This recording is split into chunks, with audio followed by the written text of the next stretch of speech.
Hey everyone, it's Matthew Finneman here, better known as Finn, aka at NOLA Nerdcast on the Twitters and other various social medias. I am part of the SDGC podcast, Super Deluxe Gamescast. We are on every Thursday talking about video games and whatnot because that is what people do when they want a podcast about video games, and that is what brings me here today to talk to you about a game that I have loved with every fiber of my being since it came out, and yet it remains elusive to many, except very recently when it was finally released again when no one thought it was possible.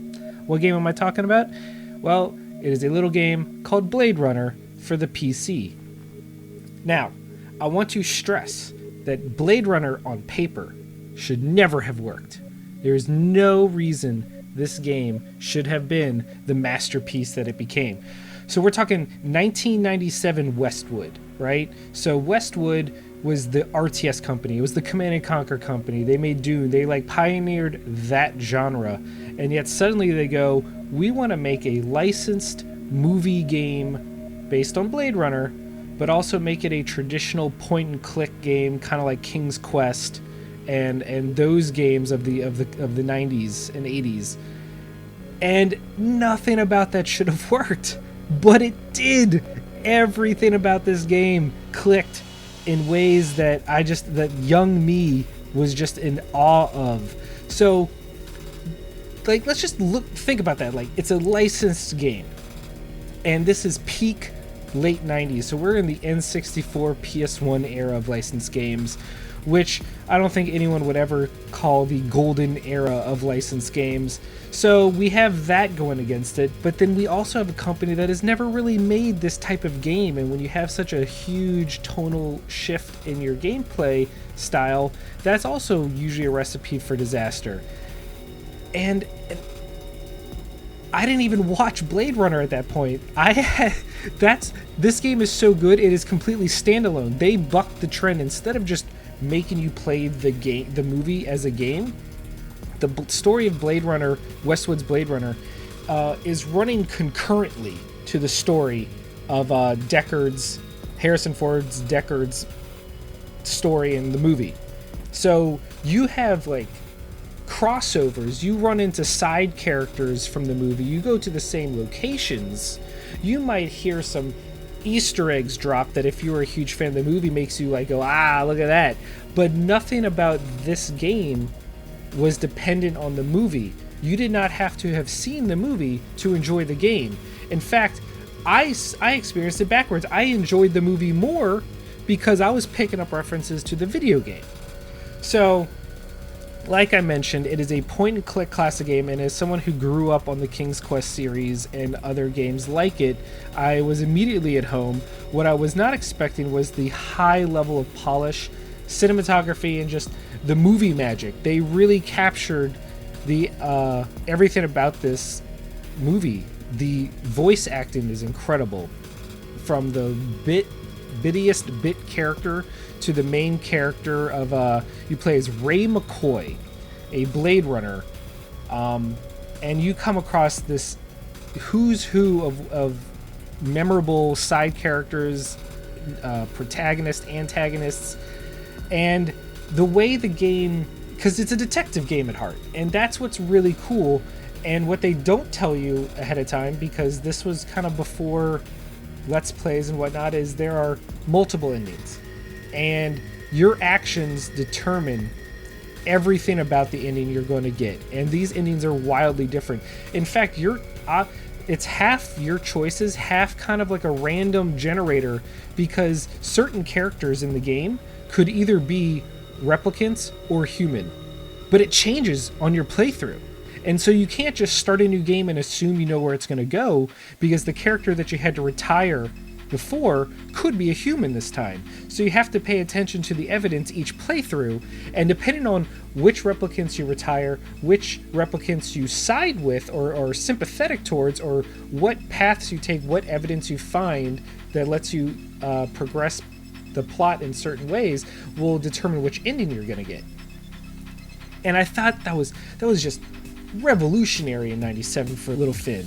I mean, this game, when you find evidence, it's split up into all your menu is just a smorgasbord of little things that you can sift through.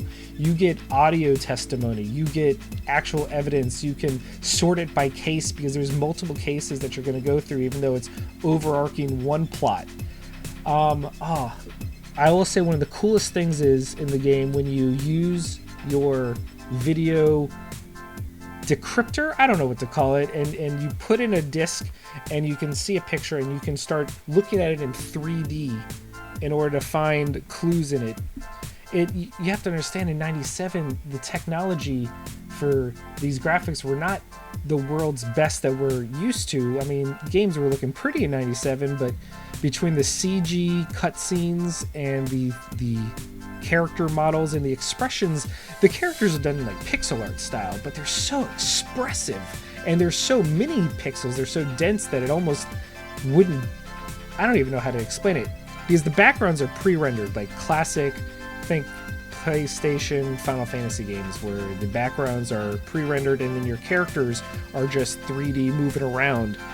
In fact, thinking back on it, it actually bears strong resemblance to those PS1 Final Fantasy games because the backgrounds would just be beautiful and then you'd have your little pixelated character just jankily walking around, but you didn't care because holy crap, everything looks so good. Oh man, I'm just rambling, but you have to understand, like, I never get a chance to talk about Blade Runner, and it wasn't until I think it was GOG, Good Old Games, or whatever that Steam-esque platform is, got the rights or found a way to circumvent the quagmire that was the rights to Blade Runner, because Westwood was bought by EA, but the movie rights were owned by somebody else, and then Westwood went under, and so no one knew what happened to the game, and then suddenly it was finally able to be played, because even someone like me who still owned the original disc, the games would not work on modern machines. It was incredibly frustrating, and trying to get them emulated was a nightmare. And so just the fact that I can replay this game and other people can experience this game just really makes me happy, because this might be not only one of my personal favorite games, but what I think might be one of the most underrated games, not only of its genre, but as a whole, just because so many people never got a chance to play it and until now. And I really hope people give it a shot, because the tension and the atmosphere in this game, there are moments as a kid that I was genuinely creeped out, because I mean, if you've seen Blade Runner, you know that the world is not all bright and cheery. It is dark and dank and claustrophobic and kind of freaky. And later on, when you start getting approached at random times by enemies that can attack you, and so you could just be walking around scenes that you've been going because you're trying to track down a clue, trying to figure out what you missed, and people come and attack you and you were not expecting that, and it's just it's adrenaline all the time. Oh man, I cannot gush about this game enough. It actually has a little action mode to it too. If you right click your cursor, it turns into a gun reticule, and you can take aim and shoot people. You can kill civilians, you can kill humans, but then that's gonna end your game pretty quickly. I mean, they even have the Voight Kampf machine. You can question suspects that you think might be a replicant, and you get to do the Voight Kampf interview thing from the movie, where you can choose questions that are designed to inspire certain reactions in humans, and you have to look at their eye, the contractions of their eyes, and listen to the tone of their voices, and try and determine at the end whether or not that person is real or not. And again, because the game changes up who is who with each playthrough, you have no idea. I'm trying to think. I'm purposely not going into depth in the story, because this is a pure story-based driven game, and any spoiler would do it a disservice. Just, man, y'all, bruh, Blade Runner. It's so good. Oh, I don't know. At this point, I'm just reminiscing in my own brain about how much fun I have with this game and how I wish more people would play it so I could talk to them. Ray McCoy is one of the best characters because, you know, like any point and click adventure game, if you do the same dialogue, you're gonna get just the repeated, like, okay, this conversation's over thing, but they are just delightful. The conversations, the way everything just flows naturally is so well done. In my head I had all these things I wanted to talk about, and then it came down to it, and it's really, if you have a PC, if you have even the slightest passing inkling of wanting to play a good point and click adventure game, Westwood did the impossible and went from defining the RTS genre to perfecting the point and click genre. They deserve so much credit. I would love to see a sequel to this game done like Blade Runner 2049 style, but just kind of on the skirts of that as well. It's just play it. Blade Runner is amazing. I'm Matthew, aka Finn, aka NOLA Nerdcast, and this has been my mostly incoherent, gushing, just love fest for Westwood's Blade Runner, the 1997 point-and-click adventure classic. You can catch me on SDGC or on our sideshow Dual Daddies, where I discuss being a brand new parent and trying to remain a gamer and all the fun pitfalls and emotional roller coasters that entails.